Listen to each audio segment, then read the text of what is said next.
Ang kwentong ito ay hango sa totoong buhay.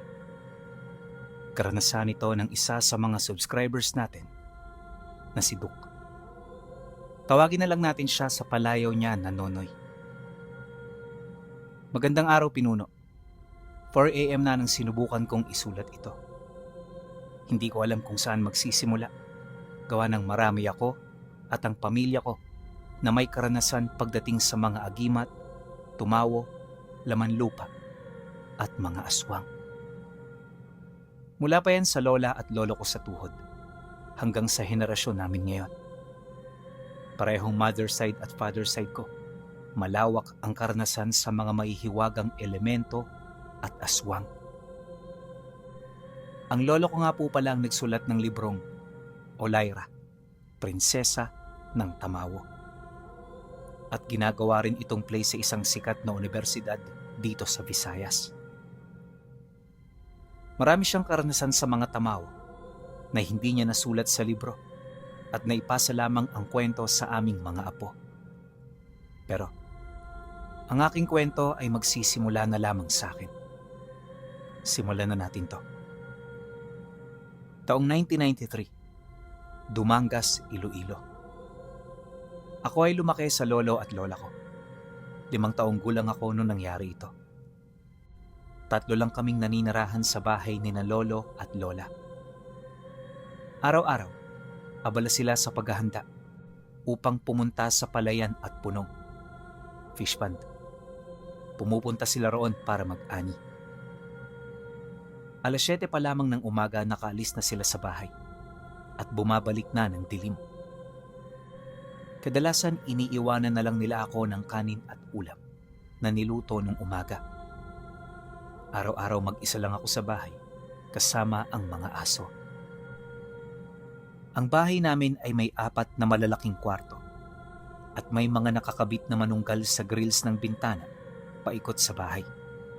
Meron ding mga pahid ng dugo ng manok sa mga pinto at rosaryong dignum na nakakabit dito. Tuwing umaga mag-isa lang akong naglalakad papasok ng paaralan. Medyo malapit lang naman yun sa bahay. Pinababaunan lang ako ng lola ng tinanok na saging at biberon na may Milo. Hindi po ako masunuri na bata. Kadalasan ay kusa na lang akong umuuwi at di pumapasok. At kapag andun ako sa bahay, umakit ako sa mga puno na tanim ni na lola. Kadalasan, nagsisindi lang ako ng nirolyo na papel ng notebook ko at mag-i-smoke doon sa may dapog ni lola o di kaya naman akit ako sa bundok doon sa bahay ng lola ko sa tuhod. Mga 1 kilometro ang layo nun mula sa bahay. Tuwing bumibisita ako sa isang lola ko, tuwang-tuwa ito. Kinakandong niya ako at pinapakursimano pa di 4. At sa tuwing natatapos ko ang pinapagawa niya, binibigyan niya ako ng bobot at botong-botong. Yung bobot may kasamang gold na singsing, kaya kinokolekta ko yun. Yung lola ko na yun ay nanay pa ng lola ko. Hindi ko alam kung ilang taon na siya. Minsan, tinanong ko kung ano ang kaarawan niya, pero pati siya ay di na rin niya matandaan. Nakasuot ito palagi ng patadyong at doon siya naliligo palagi sa balon. Kahit napilyo ako, nararamdaman ko na ako ang paborito ng lola ko sa tuhod na to. Palagi niya akong niyayaya na doon na lang sa kanya matulog. Pero ang sabi ko ayoko, kasi nanonood ako ng TV sa bahay namin. Totoo naman kasi, nanonood ako ng Power Rangers sa VHS. Paulit-ulit lang yun. Tsaka, wala rin namang TV yung lola ko sa tuhod eh. Pero maliban doon, sa loob mismo ng bahay ng lola ko sa tuhod, merong malaking bungsod. Nuno sa punso yun. Nakapwesto pa yun sa mismong kwarto niya. Maniwala kayo o hindi, katabi ito ng higaan niya. Sa tuwing papasok ako sa kwarto niya, may naririnig akong psst, psst. 2 lang kami ng lola ko na yun sa bahay. At doon sa balon na nasa likod ng bahay niya, kung saan siya naliligo, meron ding napakalaking bungsod Sa laki nun, nadamay na yung pinatayo na tangkal ng baboy. Kinakain na yon ng lupa ng bungsod. Merong mga alagang manok, baboy, at pagong sa balon yung lola ko sa tuhod. Nilalaro ko pa nga yun eh. Kaso ang sabi niya, huwag kong laruin yung pagong kasi nakakabobo yon. Tuwing nagpapaalam ako na uuwi na ako, nakikita kong mangiyak-ngiyak itong lola ko sa tuhod. Hindi na kasi siya binibisita ng mga anak at apo niya eh. May pagkamaldita rin kasi yung matanda. Kaya siguro, hindi mapalapit ang loob ng mga anak niya sa kanya. Tuwing nagpapaalam ako rito, palagi niyang sinasambit sa akin ay, Balik ka gidi ha? May ihatag naman ako simo. at nung pagkaalis ko, meron siyang sinukbit sa damit ko. Kulay pula at itim na tela. Hindi ko alam kung anong meron sa loob pero parang matigas na bato eh. Kinabit niya yon sa may bandang tiyan ko. Noong pauwi na ako mga 3:00 ng hapon, mag-isa lang akong naglalakad pauwi ng bahay nun. Maalikabok yung daan tapos mainit yung panahon.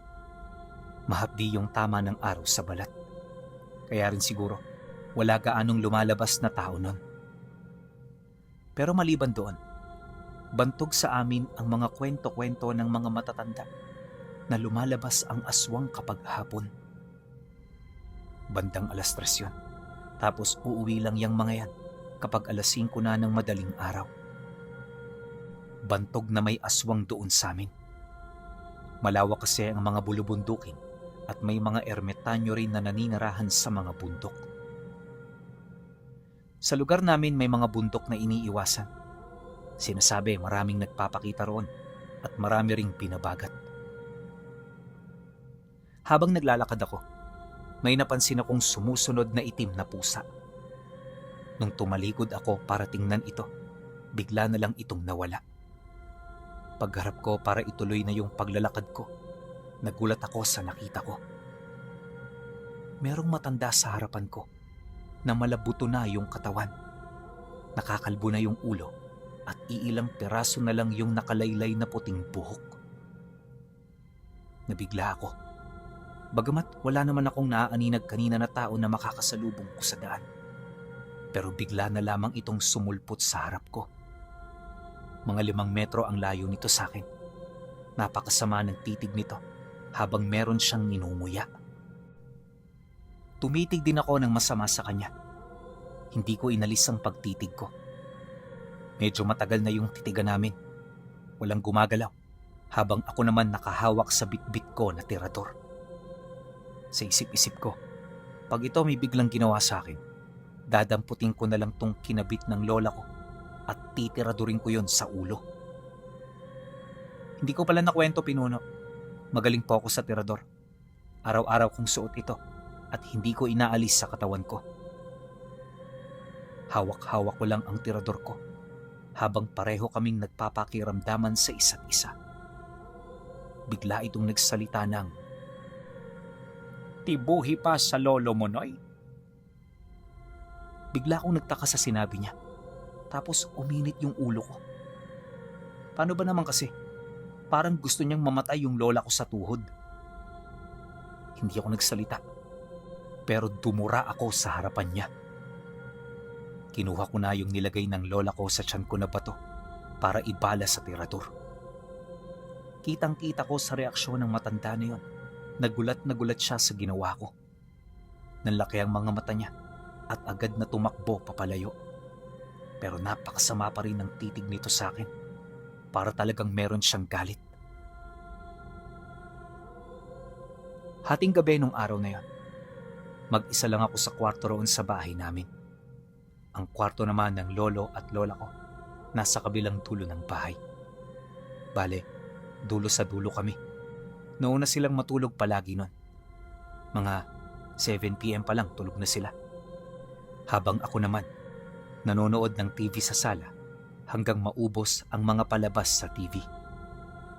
Pag-ubos na lahat, tsaka na ako papasok sa kwarto ko. Nung pinatay ko na ang lahat ng ilaw sa bahay namin at nasa kwarto na ako, bigla na lamang nag-ungawan yung mga aso sa paligid namin. Pero sabay-sabay din itong tumahimik. Ultimo sirom-sirom, wala kang maririnig. Maya-maya pa, bigla kong may narinig na dumapo sa bubungan namin. Mabigat yon, at paglapag nito, rinig na rinig kong naglalakad yun mismo sa uluhan ko. Alam kong hindi yun manok, at alam ko ring hindi makakaakyat ang baboy o aso sa bubong namin. Hindi ako umimik. Pinapakiramdaman ko ito. Nag-iisip akong tatakbo ko papalabas ng kwarto para gisingin si Lolo. O di kaya, hayaan ko na lang yung maglakad sa bubungan namin. Pabalik-balik ito na para bang meron siyang hinahanap. Ramdam ko na gustong-gusto nitong makapasok sa loob ng bahay namin. Habang kumakaluskos siya, may naririnig akong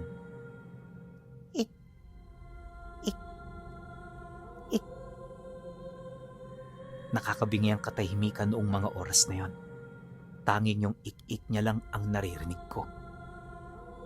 Sa pagkakataong yon, nagtalukbong na ako ng kumot. Iniiwasan ko ring tingnan yung bintana at baka mamaya may makita pa ako eh.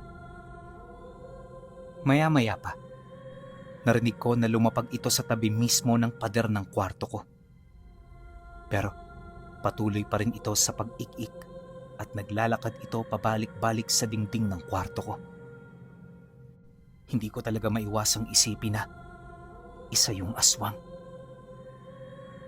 Gulat na gulat ako noon gawa ng bigla-biglang pumasok yung lolo ko sa kwarto ko. Tapos meron pa itong bit-bit-bit-bit na baril. Ang sabi pa niya, "May aswang sa labas!" Nakatitig lang ako sa lolo ko noon. Nanginginig at hindi makapagsalita dahil sa takot. Isang linggo pa lang nung nagsimula ang pasukan sa school namin. Sa wakas, dumating na rin yung hinihintay naming kasambahay. Si Ate Rowena. Galing pa ito ng Antique. Kinuha nila si Ate Rowena para sa mga gawaing bahay at saka para meron titingin sa akin kapag wala sila sa bahay. Ang trabaho lang ni ate noon, maglinis, maglaba, magplansya, diligan yung mga halaman ni Lola at bantayan ako. Isang gabi mga bandang 7:00, napansin ng Lola ko na wala pang nakasampay na uniforme ko para bukas.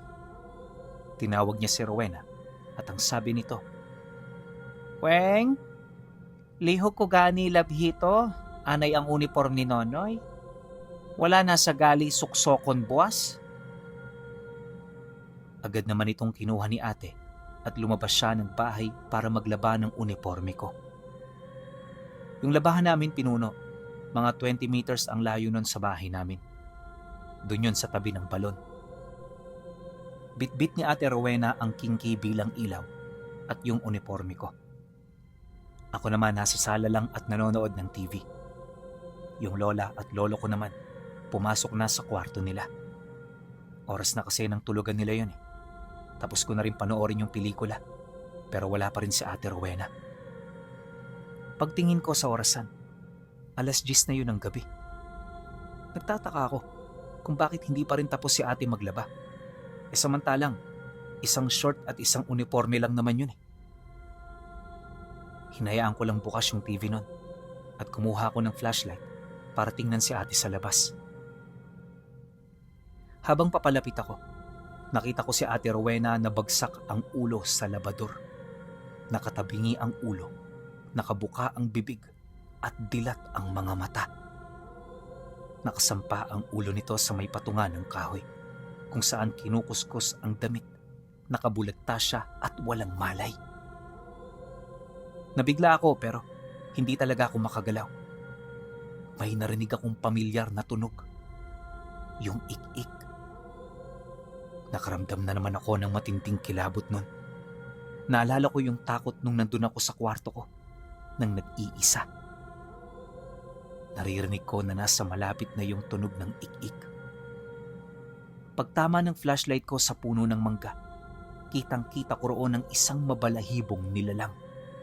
Itim na itim, mahaba ang tenga, parang baboy ang ilong at ang nagpagimbal sa akin nung makita ko ang bunganga nito na naglalaway at ramdam kong gigil na gigil sa akin na parang tatalon na papalusob. Sumigaw ako sa takot ko nun ng, "Lolo! Lolo!" Mangiyak-ngiyak pa ako nun. Ang mga narinig ko lang pagkatapos nun ay sumigaw na nagmumura ang lolo ko at nagpaputok ng baril. Matapos niyan, hinimatay na ako at hindi ko na alam ang sumunod na mga nangyari. Kinabukasan, nagpabendisyon ulit kami ng bahay. Yung lola ko merong inimbitahang pari sa simbahan, nagkabit ng mga panibagong manunggal sa palibot ng bahay at nag-alay ng manok para ipahid ang dugo nito na nakakrus sa mga pinto ng bahay namin. Isa sa mga elder ng simbahan ang nagtanong kay lola kung sino ba ang hinihinala nilang umaatake na aswang sa bahay namin kapag gabi. Sumagot yung lola ko ng, Bawal sabihin yung pangalan ng ik-ik. ang sabi ng leader. Ha? Siya ba? Pumapasok pa nga yan ng simbahan eh. Nagbebenta pa yan ng lukay na krus at walis tingting sa labas ng simbahan. Ang hindi niya lang kayang hawakan na nandoon ay yung mga tinatawag ng antingero na Rosaryong Dignum. Parang ilag siya roon eh. Mukhang nagkakaroon na ako ng ideya. Nung lumapit ako para makinig, biglang huminto yung dalawa sa pinag-uusapan nila. Noong buong linggo din na yon, may napapansin kaming kakaiba kay Ate Rowena kapag kinakausap ito ng lola ko para utusan. Palagi na itong tulala tapos nakakalimot na rin siya sa mga gawaing bahay. Ang masakit pa nito, parang wala na sa sistema niya yung pagligo. Oh, tama kayo nang narinig, hindi na siya naliligo. Nung araw din na yon, naabutan mismo ng lola ko na hawak-hawak ni Ate Rowena yung ulo niya. Tapos inuumpog niya to sa lababo namin na tiles. Galit na galit yung lola ko kay Ate Rowena. Sa takot ko, iyak ako ng iyak nun. Kasi kitang-kita kong malakas talaga yung pagkakaumpog ni Ate Rowena ng ulo niya sa lababo. Baka mamaya magkasugat siya o di kaya mabasag yung bungo niya. Pero imbis na pagalitan ng lola ko si ate, naisip na lang ng lola ko na baka na-trauma lang siya sa nangyari. Kaya minabuti ng lola ko na sabihan na lamang siya na magpahinga na lang muna sa kwarto niya at lumabas na lang siya kapag maayos na ang pakiramdam niya. 2 araw na ang nakalipas pero hindi pa rin lumalabas si ate sa kwarto niya. Nagdadalawang isip na rin yung lola ko na pilitin itong magtrabaho. Kaya hinayaan na lang niya sa loob. Dinadalhan na lang niya ito ng pagkain sa tapat ng pintuan. 3 araw, habang ako ay nasa school, umuwi ng maaga si lola nun para kunin yung pangdagdag sahod sa mga taong tumulong sa anihan. Nung napadaan ng lola ko sa kwarto ni Ate Rowena, narinig niyang nagsasalita ito. Para bang may kinakausap. Naisip ng lola ko na baka nagpapasok ito ng kaibigan niyang lalaki. Naalarma ang lola ko. Baka kasi magnanakaw yun eh. Baka nilolooban yung bahay namin. Nilapit ng lola ko ang tenga niya sa pintuan para pakinggan yung pinag-uusapan nila. Pero ang narinig ng lola ko rito, 2 magkaibang boses na tila bang nag-uusap ng galit. Nagulat yung lola ko, kaya ang ginawa niya, tinulak niya yung pintuan ng kwarto. Tumampad sa kanya ang umaalingasaw at nagkalat na pagkain ni ate sa loob ng kwarto. Animoy pinagkainan nito ng aso, habang si Ate Rowena naman nakaharap sa bintana habang nagsasalita, naglalaway at dilat na dilat ang 2 mata nito. Nung pauwi na ako, naabutan ko na lang na may albularyo sa bahay namin at hawak-hawak sa kamay si Ate Rowena habang nakahiga ito at walang malay. Ang natatandaan ko sa sinabi ng albularyo nun sa amin ay, "Yang gawni, kinlawan ang dulungan niya. Pagtapos ko dri pangadian, kag pabalunan.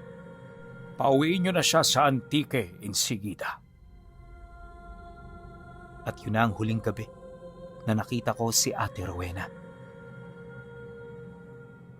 Dumaan ang araw na hindi ako makatulog tuwing gabi. Nagsimula yun dahil sa pangyayari kay Ate Rowena. Nakalimutan ko na ring dumalaw sa lola ko sa tuhod. Siguro, nalulungkot na rin yung matanda. Isang hapon ng Biyernes, maagang nagsiuwian ang mga guro sa paaralan.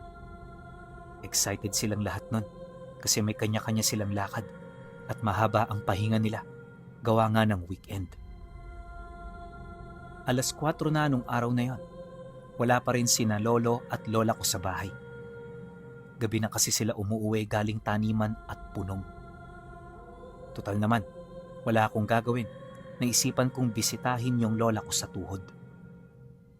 Mahaba-haba rin ang lalakarin papunta sa bahay ni lola. Paakyat kasi ito ng bundok at maraming kakahuyan ang madadaanan. Maliban sa tirador na nakasukbit sa akin, may hawak-hawak akong patpat noon na pamalo. Sa mga daraanan ko kasing lugar, merong mga bahay doon na maraming mga aso. Kadalasan pa, hinahabol ako ng mga yon. Malayo pa lang ako sa bahay ng lola ko sa tuhod. Nakikita ko na itong nakatingin sa direksyon ko. Nakaupo, tatapik-tapik sa hita niya habang ngumingiti-ngiti. Malinaw pa kasi ang mga mata niya kaya kahit nasa malayo ako, kita ako nito. Hindi ko alam kung ilang taon na talaga itong lola ko sa tuhod. Pero nauna pang mamatay ang mga anak nito kesa sa kanya. Pero nakakapagtaka kasi, kaya pa nito gumalaw at saka mag-isa lang itong namumuhay sa bahay niya. Ang bahay nito ay napapaligiran ng mga halamang bonggambilya at cactus. Madalas nga akong matinik tuwing nakikipaglaro ko sa mga pusa nito . Kadalasan sa lugar na yon, maraming alagang aso yung mga tao. Pero itong lola ko sa tuhod, alagang pusa ang marami sa kanya. Pagdating ko, nakaupo siya sa terrace at masayang ngiti at bati nito sa akin ay, Kumusta, Noy? ang sabi ko. Ayos man la. Sabay tapik nito ng hita niya at senyas na kumandong ako sa kanya. Malusog ako na bata nun, pero hindi ko ramdam na nahihirapan siya habang kandong-kandong ako. Dinuduyan pa nga ako nito . Kung pagbabasehan ko ang edad ni lola sa panahon na yon, kung base sa edad ng mga anak niya, malamang nasa 90 plus na itong lola ko sa tuhod. Pero hindi mo talaga mahahalata yun, Pinuno, kasi nga napakalakas nito. Nung hapon na yon ay nagkwento siya sa akin. Tinanong ko siya, La, nga awa mo na lang ginpabungkal ang mga bunsod sa kwarto at likod sin balay mo? Bigla siyang sumagot ng, Shhh. Pinuhat niya ako at tumayo siya at biglang sabi niya, Didto ta. Lumabas kami ng bahay at doon malapit sa bakod na tanaw ang mga puno kami pumwesto. Dagdag niya, Hindi ka na maghambal sa sulod sang balay. Mabaitan ka nila. sa Tagalog, huwag mo yan sabihin sa loob ng bahay. Maririnig ka nila. Kwento ng lola ko sa tuhod. Nung bata pa siya ay may punso na buhay doon sa kwarto at likod ng bahay nila. Bahay ito ng nanay at tatay niya. Lola at lolo ko sa dapa-dapa o talampakan. Minana nila ang lupa na yon sa matandang ermitanyo. Pinatayuan ng bahay ang lupain na yon na nandun na yung mga punso. Punong-puno ng punong kawayan at pusog ang lupain na ito. Ang lulusog at lalim ng hugot ng mga ugat nito. Isang araw, habang nagkakalkal ng lupa ang tatay niya para itayo ang pundasyon ng bahay, may natamaan ito sa lupa at biglang umiyak. Iyak yon ng mga bata. Nung lumuhod siya para kalkalin ng kamay niya ang lupa, nakita nito na bumuluwak mula sa puting sapot ang malalangis na likido. Nakanganga siya at hindi makapaniwala habang hinihimay-himay nito ang napakaraming mga bata na animoy mga hindi pa naisisilang na sanggol na nasa sinapupunan ng buntis. Ang mga ito'y kulay puti, mahaba ang katawan, pero maliliit ang mga kamay at paa. Kalbo ang mga ulo, walang buhok sa katawan, pero malalaki ang mga ulo nito, tapos yung mga mata nakapikit. Natulala ang tatay niya, hindi makapagsalita habang nanginginig ang katawan. Nung mahimasmasan ito, agad nitong binalik ang lupa na binungkal niya habang umiiyak pa yung mga sanggol. Pinagpaliban niya muna ang pagbubungkal hanggang sa abutin siya ng takip silim. Hindi pa tapos ang bahay na to pero meron na itong parte na pwede nang masilungan. Buong gabi siyang hindi makatulog. Mga bandang 2:00 o 3:00 na yon ng madaling araw, gising pa rin siya. Maya-maya pa, merong kumatok ng malakas sa nakatayong pinto nito na kawayan. Nagulat yung tatay ng lola ko sa tuhod kasi sino ba naman ang pupunta sa kanya ng 10 oras ng gabi? Nung pagbangon niya at paghawi niya ng harang na kawayan, nagulat ito sa nakita niya. Isang napakatangkad, maputi at magandang lalaki na parang Amerikano yung datingan. Nakatayo ito sa harapan niya pero galit na nakatingin at nagsalita ito ng, Ginguba mo ang puloy ay namon. Bayaran mo gidni. sa Tagalog, sinira mo ang tahanan namin. Pagbabayaran mo to. Nagulantang siya sa nakita at narinig niya. Maya-maya pa, bigla na lang umalis yung malaking lalaki. Hindi siya nakaimik buong gabi nun at takot na takot. Nung kinaumagahan, puyat siya dahil hindi nakatulog. Nagtataka ito kasi yung lalaki hindi talaga mukhang lokal pero ang husay nitong maghiligay nun. Ibig sabihin, magaling siyang mag-pronounce ng salitang yon. Agad itong lumakad at tinawag ang kakilala niyang albularyo. Pagdating ng albularyo, ang sinabi nito sa tatay ng lola ko sa tuhod, Ginpaandaman ka sang manbukay. Nangakig sila. Kay ginguba mo ang balay-balay sa mga lulid. Manbukay ang tawag sa mga engkanto dito sa lugar namin. Ang lugar pa lang yon ay parang isang nursery home ng mga anak ng mga engkanto na isisilang pa lamang. Kinabahan yung tatay ng lola ko sa tuhod dahil sa mga narinig nito. Agad siyang sinabihan ng albularyo na maghanda ng 1 buong kambing, 7 inahing manok at katayin niya ng buhay yun. Tapos ikalat niya ang dugo sa buong bahay.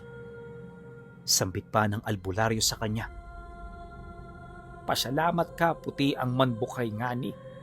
Kabalo sila magpasensya. Hindi mo na sa sunod pagtandugo ng mga bungsog diri. Amiguha lang may ubayan kanila. Ilang taon na ang lumipas at naging maayos naman ang pagtira nila roon hanggang sa isinilang na yung lola ko sa tuhod. Pagkatapos ng kwento na yon, agad kong sinabi sa lola ko sa tuhod na,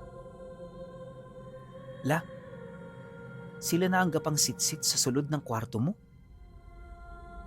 Ang sabi ng lola ko, Oo, amigo na sila. Pantabi-tambi ka magsulod sa kwarto, kay sila'y maski puti pa, pariyumana sa aton nga mga tao. Kabalumana sila mangakig, kung wala napakitaan respeto, mas nauna pa ni sila saton sa kalibutan. sa Tagalog, ang mga engkanto kahit puti pa, pareho rin yan sa atin. Marunong magalit kung di pakikitaan ng respeto at mas nauna pa yan sila sa atin dito sa mundo. Nakikinig lang ako kay Lola, pero naisip ko na ayoko nang pumasok sa loob ng kwarto niya para kunin yung arenola niya. Gagawa na lang ako ng dahilan kapag inutusan niya akong kunin yon. Mahirap na eh. Napaisip din ako kasi maliban sa punso sa kwarto niya, meron ding tumpok ng mga garapon na nagkalat sa loob. May mga sari-saring bato, may balahibo ng ibon, itim na patpat, ipin ng hayop, at mga telang itim at pula na mga nakatiklop. Magdidilim na rin at kusa na akong sinabihan ng lola ko sa tuhod na umuwi na ako. Tumayo na ako nun at siya naman nag-umpisa ng magpausok ng kamangyan at halamang makabuhay. Gawain ito ng mga kababayan doon sa amin tuwing sasapit na ang gabi. Agad akong naglakad pa uwi nun, sabay sabi ng lola ko sa tuhod sa akin na, Ubayan ka nila. sinabi niya yan habang nakatingin ito sa akin at sa likod ko. Ito na pinuno, ang pagdating ng tatay ko sa baryo. 3 linggo ang nakalipas. Mula nung pinauwi si Ate Rowena sa Antique, dumating naman ang tatay ko nun sa baryo. Nga pala, si tatay ang nagreto kay Ate Rowena para maging kasambahay namin. Tubong Antique si tatay at simple lang ang pamumuhay ng mga tao roon. Pangkaraniwan na nilalapit sa kanya ang mga anak ng pamilya roon at humingi ng tulong upang pag-aralin ang mga anak nila at ang kapalit nito ay mamasukan silang kasambahay. Walang planong pumunta ng baryo namin si tatay. Ayaw niya kay lola kasi maldita at hindi rin boto ang lola ko sa kanya. Magkagalit silang dalawa, parehong walang marunong magpakumbaba. Pareho kasing mataas ang tingin sa mga sarili. Pero yung may nangyari kay Ate Rowena, pakiramdam ng tatay ko, siya yung may kasalanan. Kaya pumunta ito ng baryo para klaruhin kung ano ba ang nangyari talaga. Hindi kami close ng tatay ko. Siguro mga 2 beses ko pa lang siyang nakikita. Tsaka puro paninira ang sambit ng lola ko laban sa kanya. Ang lolo ng tatay ko ay purong Kastila. Kaya ibig sabihin, 1/4 ng dugo niya Kastila. Maputi, matipuno, mistiso, in short, gwapo yung tatay ko. Kaya hindi magawang magtiwala ng lola ko rito at pakiramdam niya, lolokohin lang yung anak niya. Yung nanay ko yon. Paano ba naman? Yung mismong tatay kasi nitong tatay ko, 6 ang asawa. Kaya talagang hindi maiiwasang matakot ng lola ko para sa kanya. Tuwing magkasama kami ng tatay ko, marami siyang kwento tungkol sa kanya at sa lolo ko. Ang kwento nito ay talagang mahiwaga at patungkol sa pakikipaglaban ng lolo ko. Sa mundo ng mga tamawo, merong iba't ibang uri ng laman lupa at mga aswang. Nakwento pa nito na isang veterano si lolo nung panahon ng mga Hapon. May mga engkwentro sila laban sa mga Hapon. Yung iba niyang kasama, manggiyak-ngiyak at panayang dasal na nun. Pero yung lolo ko, tuwang-tuwa pa habang nakikipagputukan sa mga Hapon. Hindi ito nakakaramdam ng takot at natutuwa pa sa mga nangyayari. Tinatawanan lang nito ang mga Hapon na natataranta na kapag kaharap siya.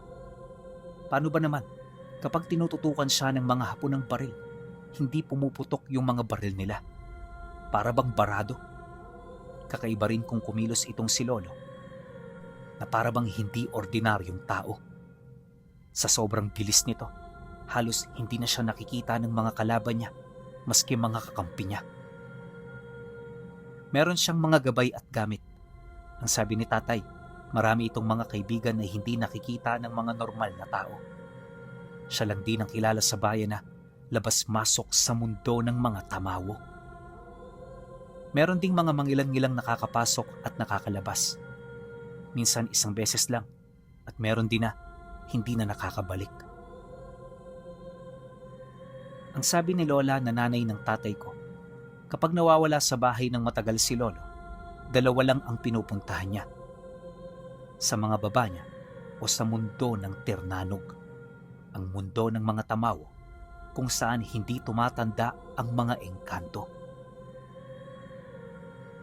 May sinulat na libro si lolo tungkol sa isang prinsesa ng tamawo na kanyang nakilala. Marami rin siyang nadiskubre sa pamumuhay ng mga ito, pero hindi niya ito sinulat. Pakiusap ng prinsesa, huwag ibubulgar ang lahat. Ayon pa rito sa lolo ko, ang engkanto ay hindi namamatay sa katandaan, pero mamamatay sila kung sadyang papatayin. Kung ang mga tao ay may katawan at may kaluluwa, ang mga engkanto naman ay walang kaluluwa.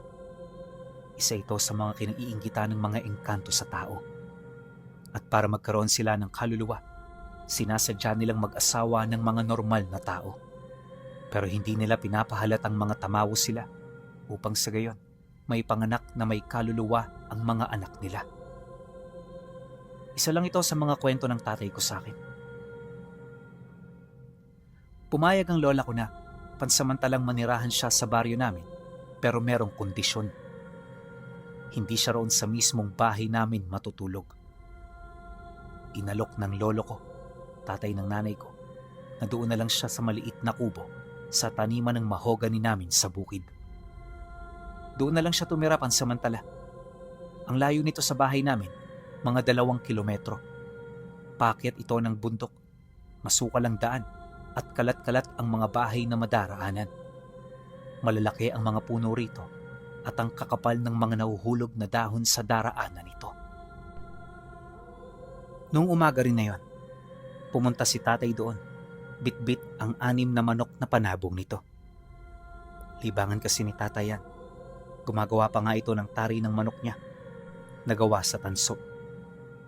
Doon kasi sa bayan nila sa Antique, dating merong sabungan. Lumaki silang magkakapatid na giliw sa sabong. Maliban sa pagkondisyon ng mga manok na panabong, may bitbit din si tatay na lumang libro nun. Ang libro na ito ay minana niya pa sa lolo ko. Sikreto lang nilang magtatayan. Hindi ko alam kung may masamang epekto kung ikukwento ko ito. Pero sige, sabihin ko na lang. Ang libro na ito ay bunga ng ilang taong masusing pag-aaral tungkol sa sabong. Naniniwala si lolo na ang pagkapanalo sa sabong ay may tamang paraan maliban sa pagkondisyon ng manok. Nga pala, itong part na to inalis ko to sa kwentong Nonoy. Masyadong maselan kasi yung mga impormasyon. Detalyado masyado. Baka mabatikos tayo. At saka, purong pagpapaliwanag lang yun sa mga nangyari. Tapos may mga konting buhay na salitang binanggit. Kaya inalis ko na rin. Stick lang tayo sa storya. Kaya, forward tayo ng konti. Balik tayo sa kwento. Sabado ng umaga, pumunta kami ng lolo ko kay tatay. Nabutan namin na humihimas-himas ng manok si tatay. Si lolo lang ang nakipag-usap nun. Kasi nga 'di ba, hindi sila magkasundo ni lola.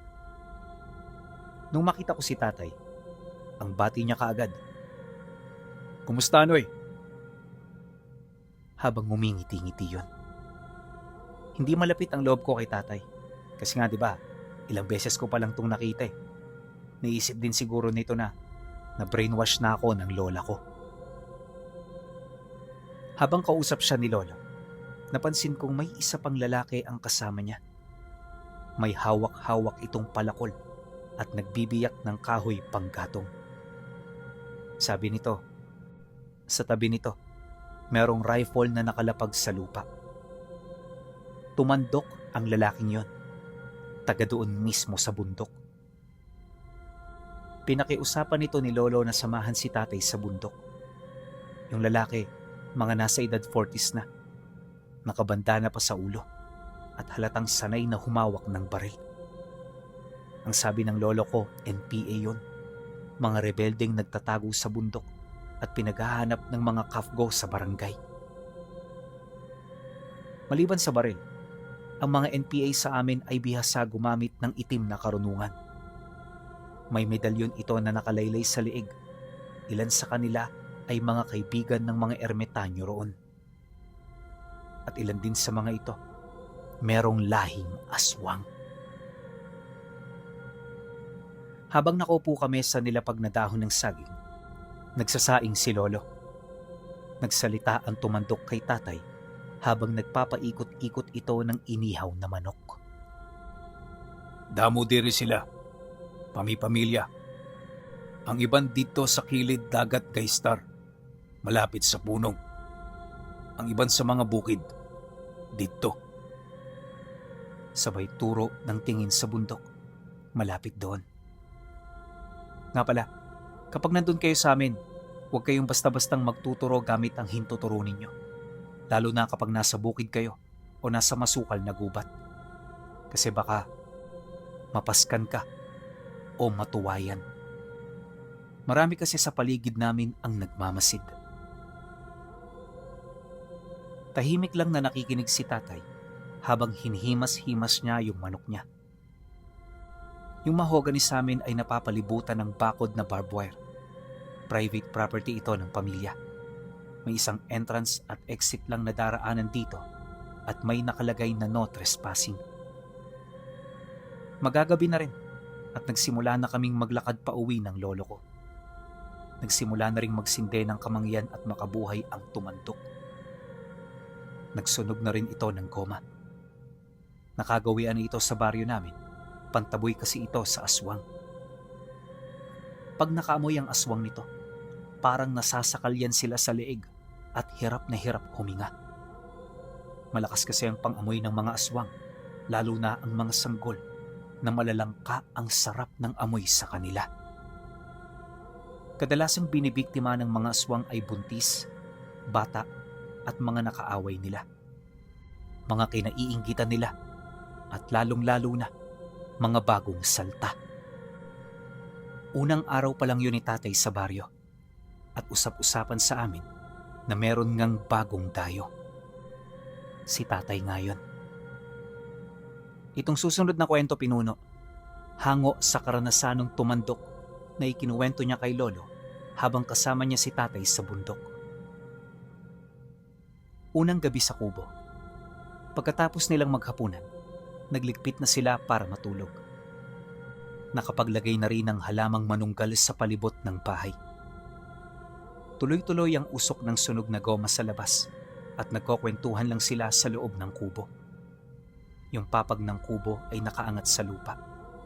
Akit ka pa sa hagdanan upang makapasok. Gawang kawayan ito mula sa bubong, pader at mga puntasyon nito.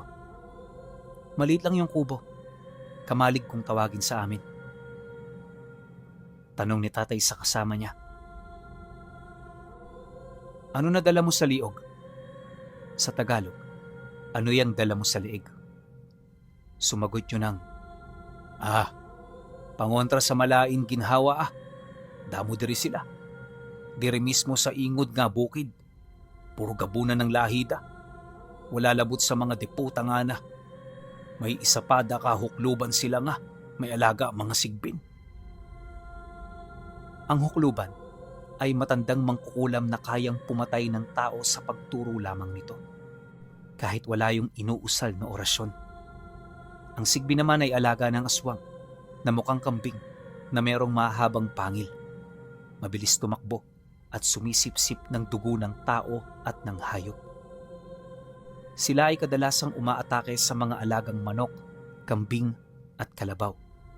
Ang gabunan naman ay isang lahi ng aswang na sinasabing pinakatuso at pinakamalakas na lahi. Kaya nitong lumabas at magpalit ng anyo kahit tirik ang araw. Sinasabing hindi rin sila tinatabla ng krus, holy water at anumang gamit sa simbahan. May dalawang paraan kung bakit hindi nawawala ang aswang sa amin. Una ay ang yanggaw, kung saan papataka ng tenga ng tao ng laway ng aswang o hindi naman kaya'y papakainin ito ng pagkain ng aswang. Ang susunod naman ay pamana. Sa lahi ng aswang, hindi mamamatay ang aswang na ito hanggat hindi niya na ipapasa ang itim na ibon na iluluwa mismo ng matandang aswang. Ang kapangyarihan din na ito ay may iba't ibang lahi. May paniki, butiki, buwaya at gagamba. Kapag ang aswang ay sobrang tanda na at wala na itong napapamanahan, magiging maranhig ito. Sa kabundukang malapit doon ay purong gabunan ang mga nakatira. Mismong opisyal na kapitan at kagawad ay hindi umaakit doon tuwing magsesensus ang barangay. Mga 3:00 na yon at maliwanag ang buwan. Nagising ang tumandok habang may naririnig ito na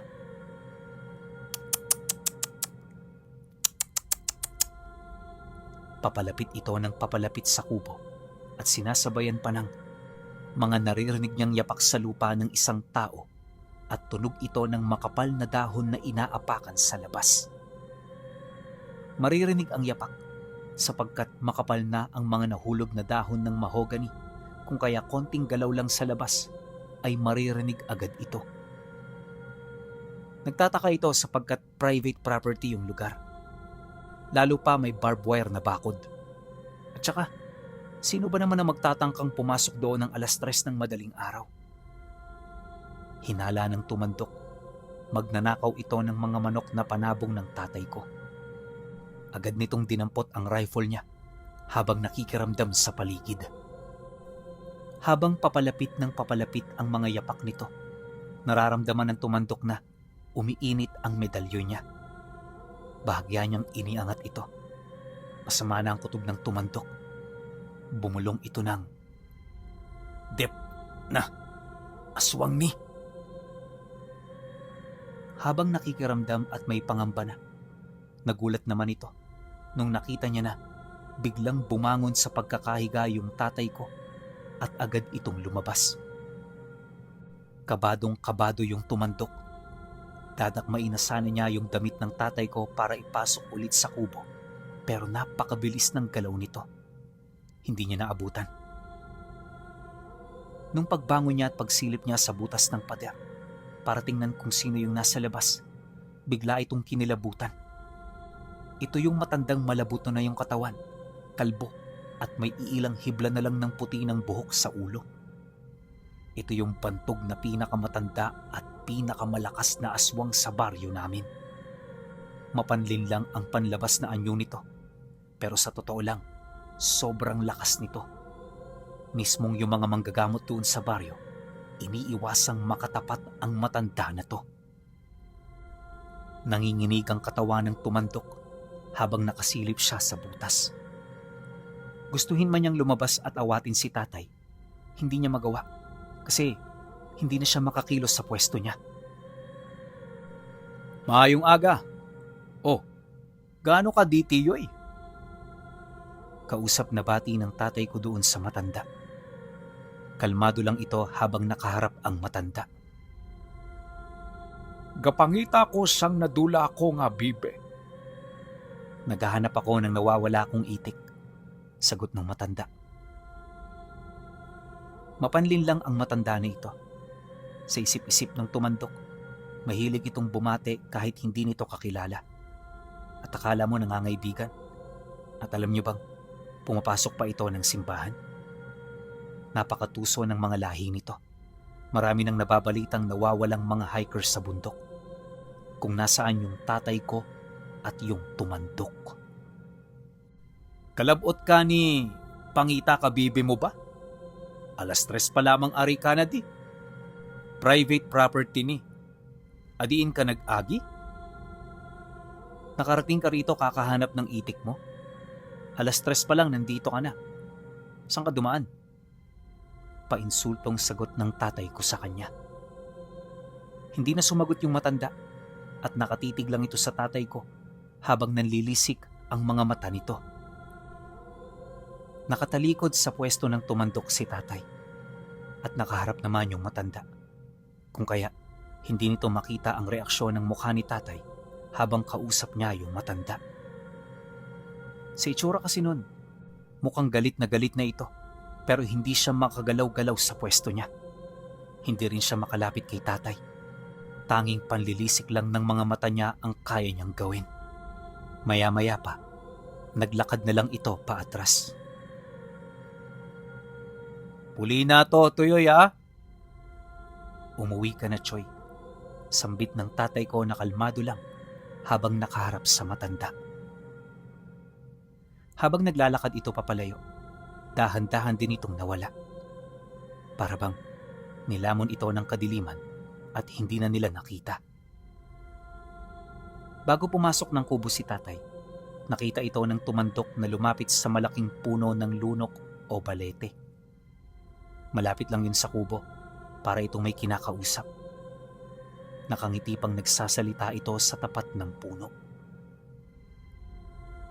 Nangangamba pa rin ang tumandok habang nakasilip. Kasi nga, bantog na maraming kasamang mangkukulam yung matandang yon. At meron din yung alagang sigbin. Kung mamalas-malasin sila, baka yung mga yon ay nasa paligid lang nila. Nanatiling nakamasid at naghihintay ng tamang pagkakataon kung kailan sila aatakihin. Pero lumipas naman ang buong gabing yun na wala namang nangyari. Nakatulog silang dalawa ng maayos. Kinaumagahan, nagising yung tumandok. Naabutan niya yung tatay ko na hinihimas-himas na naman yung manok nito. Agad itong lumapit sa tatay ko at nagsasabi ng, Siya to si Auring, ang nangyanggaw kay Rowena." Sa Tagalog, siya yun. Siya si Auring, ang nangyanggaw kay Rowena. "Pero ang pamilya Yana, wala na diri. Dito na sila ang una ga-istar sa banga. Pero sang gibilin siya sang pamilya ya. Nagsalyo sa bukid, ang hampal. Upod na to ang hukluban nga may alaga nga sigbin." Sa Tagalog, pero ang pamilya niyan wala na rito. Doon yan sila dati nakatira sa banga, pero iniwan siya ng pamilya niya. Kaya lumipat siya sa bundok at ang sabi-sabi, kasama niya roon ang mangkukulam na may alagang sigbin. Tahimik lang si tatay habang nakatitig sa tumandok. Habang kumakain sila sa dahon ng saging, napansin ng tumandok na may bandahin na pula sa kanang kamay yung tatay ko. Kahapon niya pa yun napapansin pero hindi pa rin ito tinatanggal ng tatay ko. "Ano, Nanong?" "Ano yan, Manong?" tanong ng tumandok. Hindi naman sumasagot si tatay. Niluwagan niya lang ang bendahe at kitang-kita ng tumandok na tinatakpan nito ang napakakapal na malagintong buhok na nakapulupot sa kamay nito. Nung tinanggal niya ng buo ang bendahe, kusang lumuwag ang buhok na ito sa kamay niya. Gulat na gulat yung tumandok kasi yung buhok na ginto, animoy may sariling buhay. Napanganga ang tumandok. Unang beses niyang makakita ng ganon. May mga narinig siyang sabi-sabi, pero hindi niya akalaing makakakita siya sa aktwal ng ganun. Ang pagkakaalam niya lang din sa sinasabi ng manggagamot ay simpleng buhok lang ito. Pero hindi niya akalain na gumagalaw pala ito. Kinilabutan siya na may halong paghanga. Sambit niya, "Diin mo na nung nakwa. Wala ko kabalo kahulag. Nagali sila." Sa Tagalog, "Saan mo nakuha yan, Manong? Hindi ko alam na gumagalaw pala yan." Sagot ng tatay ko, "Ang halin sa mga ordinaryo nga taga-diri sa duta, ang wala kahulag, ari halin sa pungsod nila." Sa Tagalog, ang mga galing sa ordinaryong tagalupa ang hindi gumagalaw. Ito kasi, galing sa mundo nila. Namangha naman ang tumandok sa narinig niya. Hindi siya makapaniwala. Lumakas ang loob nito. Pero maliban sa bendahe sa kamay ni tatay, meron pa siyang napansin dito. Tuwing 6 a.m., 9 a.m., 12 noon, 3 p.m., 6 p.m., 9 p.m. at 12 a.m. lumuluhod ito. Nakadipa ang kamay, nakaharap ang ulo niya sa langit at merong inuusal. Naririnig niya ng bahagya, pero alam niyang hindi yon Tagalog. Hindi rin Latin, kasi pamilyar siya sa Latin na mga orasyon . Kasi nga, meron siyang gamit na medalyon, di ba? Ibang dialekto na inuusal nito. Unang beses niya lang narinig sa buong buhay niya. Tuwing naririnig niyang umuusal ito, napapansin niya kay tatay na pabaliktad ang paghinga nito. Pahigop paloob. Na animoy hinihigop niya sa katawan ang mga kataga habang nagbibigkas siya. Nahihiwagahan ng tumandok sa mga nakikita niya. Pinakiusapan lang siya ni Lolo na kung maaari sana, gabayan at bantayan ng tatay ko habang nandoon siya. Pero ngayon, pakiramdam niya parang siya na ang binabantayan nito. Ito na pinuno, ang pangalawang gabi. Kakatapos lang nilang maghapunan at niligpit na rin nila ang pinagkainan nila. Tuloy-tuloy pa rin ang usok ng makabuhay at kamangyan sa kubo. Napansin ulit ito ng tumandok na may kausap na naman si tatay sa puno ng balete. Napakatanda na ng punong ito. Malalaki at malalaman na ang mga ugat. Pinaniniwalaan ng mga matatanda roon na daanan nito papunta sa kabilang mundo. Tuwing may napapadaan dito ay may sumisitsit o di naman kaya'y may mga tumatawa. Mismong ang tumandok ay hindi lumalapit dito. Sinasabi niya na malalakas na lamang lupa ang namamahay rito. Pero hindi nila matukoy kung anong klase. Kahit nga mga albularyo, binubulad ng punong ito tuwing sisilip sila. Nagtataka man ang tumandok kung tama ang hinala niya. Paano naman naging kaibigan kagad ito ng tatay ko? Bago lang naman siya doon. Pagbalik nito sa kubo, agad nitong sambit kay tatay ay, "Makusog nga lamang lupa na day kuno nung ang gaistar. Hindi siya magpaumod maski sien o mga mabugbulong diri." Sa Tagalog, malalakas ang mga laman lupang nakatira dyan, Manong. Ayaw makipagkaibigan kahit kaninong manggagamot dito. Sumagot ng malumanay si tatay. "Hindi nada lamang lupa, taga-iban nga dimensyon. Hindi na sa balay, kundi partihan sa ila kalibutan." Nagulat ang tumandok. Napakatanda na ng puno na yon. At marami ng albularyo ang tumingin. Ngunit isa ay hindi masabi kung ano ba o sino ba ang nakatira sa punong yon. 12:00 na ng hating gabi nun. Nagising na naman yung tumandok. Napansin ito na katatapos lang mag-usap ni tatay habang nakaluhod at nakadipa ang mga kamay. Yung naririnig niya kay tatay, talagang hindi yun mga salita. Parang mga tunog na hinihigo. Walang pattern ang pagkakabigkas. Iba't ibang tunog, mahaba ngunit hindi pa ulit-ulit. Hindi nagtagal. Nung mga oras ding yun, biglang tumahimik ang paligid. Nawala ang tunog ng mga manok. Wala ring ihip ng hangin. Ultimo sirom-sirom ay huminto. Talagang nakakabinging katahimikan. Tapos merong biglang dumapo sa bubong ng kubo nila. Naglalakad ito at kumakaluskos kasabay ng tunog na ik-ik. Kinakabahan na ang tumandok. Ito na, bumalik nga. Nagulat din siya nung may biglang tumulak ng papag na hinihigaan nila. Isang napakalaking itim na baboy. Tulak yon ng tulak sa sahig nila. Ang lakas ng tunog, animoy galit na galit yung baboy. Napatayo ang tumandok at tumingin siya sa labas. Habang sinisipat-sipat niya yon, nakarinig sila ng mga nagtatawanan. Yung nasa bubong nila at yung baboy na tumutulak sa sahig nila, sabay na tumatawa. Nakakairitang tawa yon, animoy mga bruha. Nung nagtangka siyang sumilip sa isang butas, nakita niyang nakatitig yun sa butas kung saan din siya nakasilip. Isang matandang babae na may balot ng itim, tapos puti ang buhok nito, kulubot ang muka, at nanlilisik ang mga mata habang nakakairitang tumatawa. Hukluban ang nasa isip ng tumandok. Hindi na mapakali ang tumandok sa mga sabay-sabay na nangyayari. Sabay-sabay na silang kinukuyog ng sigbin, aswang at hukluban. Bantog na malalakas ang tatlong ito. At kahit ibang mga aswang sa paligid nila ay umiiwas makipag-agawan sa kanila ng mga bibiktimahin nila. Masyado nang malalim ang karunungan ng mga ito at kahit mismo mga NPA at kafgu sa lugar ay umiiwas na lumapit sa bundok.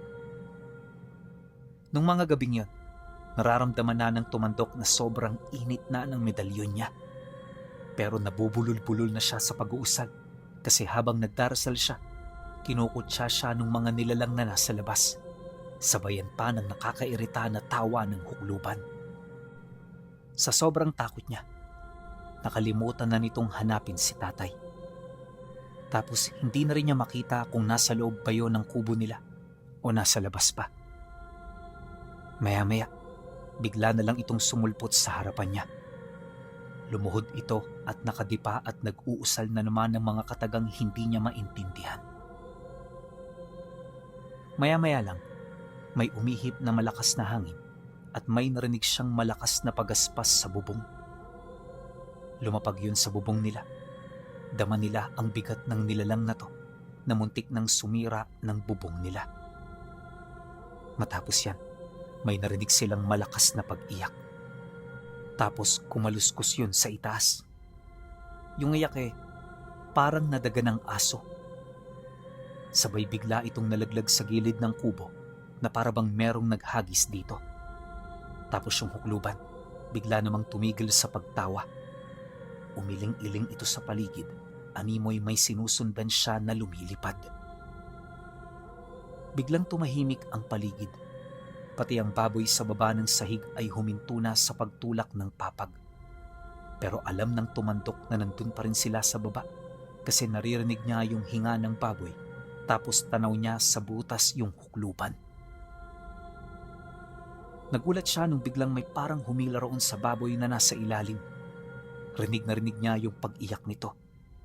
Nakikita niya sa butas na para itong hinahampas ng kung ano sa lupa at nakakabingi ang pag-iyak nito.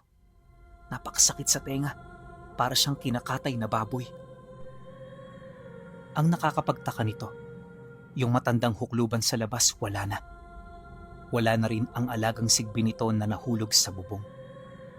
Nakikita niya sa gitna ng papag na kakatapos lang mag-usal ni tatay. Pagmulat nito ng mata niya, tinanggal niya yung bendahe sa kanang kamay niya. Kitang-kita ulit nung tumandok yung malagintong buhok na nagliliwanag, tapos malikot na naglalarong gumagalaw sa kamay ng tatay ko. Nilagay niya ito sa kaliwang kamay niya, pinahida ng laway, at nag-uusap na naman ito na animoy merong tinatawag. Nagulat ang tumandok nang bigla siyang may narinig na hiyawan ng mga kabayo at rinig na rinig niya sa labas ang mga yabag nito. Nung tumigil na yung ingay sa labas, lumabas si tatay at pumunta siya kung saan nanggagaling yung tunog ng mga kabayo. Nung sumilip ang tumandok sa butas ng kawayan, nagulat ito at hindi makapaniwala sa nakita niya na 2 tikbalang. 2 nilalang ito na ulo kabayo tapos ang katawan sa tao. Nakita niyang apak-apak ng tikbalang na ito ang isang matandang lalaki na kilalang kilala sa lugar nila na si Auring. Napamura siya, nagpupumilit pa itong pumiglas habang galit na hinahabol-habol ang hininga niya. Nahihirapan na itong makabitaw at kita mo rito na bigat siya sa mga paanong tikbalang. May isa pang nilalang na nakita ang tumandok. Ito ay kausap ni tatay. Isa itong matipunong matangkad na lalaki na animoy ginto ang mga buhok. Pero may paa ito tulad ng mga kabayo. Ang ulo nito ay tao. Ang pinagkaiba lang sa 2 nilalang na ito ay ang mga ulo nila. Pagkatapos kausapin ni tatay ang lalaking kaharap niya, tumingin siya sa baba nito kung nasaan yung matandang aswang at meron itong sinabi. Nagdadabog at umaangil na naman yung matanda, pero wala itong magawa kundi sumunod doon sa malaking lalaki. Kitang-kita ng tumandok na may pinagpag ito sa buong katawan gamit ang mga kamay niya. Mula ulo, muka, leeg, braso, katawan, tadyang, binti, at hanggang sa mga paa. Paulit-ulit itong nagpapagpag habang umaangil at sumisigaw ito dahil sa sakit ng apak nung 2 nilalang. Pagkatapos nun, Nalingat lang sandali yung tumandok at nakita na niyang paakyat na si tatay pabalik ng kubo. Kalmado ang mukha nito. Pagtingin din niya sa labas, wala na lahat ng nakikita niya. Yung 2 tikbalang matipunong lalaki at yung aswang. Papasikat na ang araw at tulala pa rin ang tumandok sa mga pangyayari. Si tatay naman kakatapos lang sa mga seremonyas niya. Napansin ng tumandok na binalik ni tatay ang pulang bendahe nito sa kanyang kamay. Hindi na rin nagtanong ang tumandok kay tatay kasi nakita niyang pagod na pagod yon. Matapos yun, nagpaumaga lang si tatay. Tapos nagsimula na rin siyang mag-empake. Mapuli na ako, Migs, ha? Maisa si Rowena. Sa Tagalog, uwi na ako, amigo. Gagaling na si Rowena. Sambit ng tatay ko sa tumandok. At yun na rin ang huling araw ni tatay sa baryo namin. Bago ito umalis ay dumaan ito sa labas ng bahay namin. Ako lang kasama ni Lolo ang naghatid sa kanya papalabas ng baryo. Bago siya mawala, may sinabi ito sa akin. Bagamat hindi na ito lumalabas ng bahay, nanghihina na rin ang katawan niya kapag nakikipagsalamuha siya sa mga tao. Napagkakamala na rin siyang baliw kasi nga may mga nakikita siya at sinasabi na hindi maintindihan ng mga tao. Ang huling habilin nito sa akin ay, Tandaan mo, Nonoy, huwag kang matatakot na mamatay. Pasalamat tayo na may kaluluwa tayong mga tao. Ang sabi ng mga engkanto, sayang, at kung sino pa ang binigyan ng kaluluwa ng tagalikha, sila pa ang walang pakialam dito. Huwag mong sayangin ang iyong kaluluwa at panatilihing buhay ang espiritu na nag-uugnay sa iyo at sa ating tagapaglikha. Sa oras na hindi na importante ang material na bagay, matatanggap mo na mamamatay ka rin at mawala ang takot mo sa kamatayan. Mag-uumpisang lumiwanag ang mga mata at isip mo sa katotohanan at sikreto ng mundo. Masakit mang tanggapin, Pinuno. Yun na ang huling pagkikita namin ng tatay ko. Tungkol naman po roon sa lola ko sa tuhod, lolo ko at lola ko, hindi na po ako nakabalik doon sa baryo. Gawa ng simula po nung nagsabi ang mga kamag-anak namin na mahina na yung lola ko sa tuhod, tapos gusto ko nitong makita, yun na rin yung huling hiling sa akin ng lolo at lola ko. Pero hindi ko na nagawang magpakita pa, Pinuno. May mga personal akong dahilan at obserbasyon. Ako lang talaga ang tanging nakakakita nun.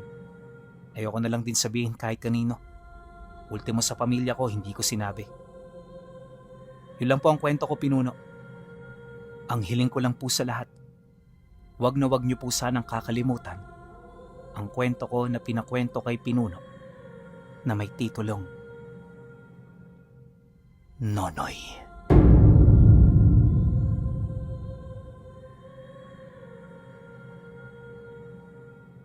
Okay. Para sa mga hindi nakakaalam, para sa mga OG ko, alam ko, narinig nyo na to. Isa to sa mga una kong kwento dito sa channel natin. At sobrang na-miss ko tong inarrate ulit. Isipin niyo guys, mula simula, ninarrate ko siya para marinig nyong ulit.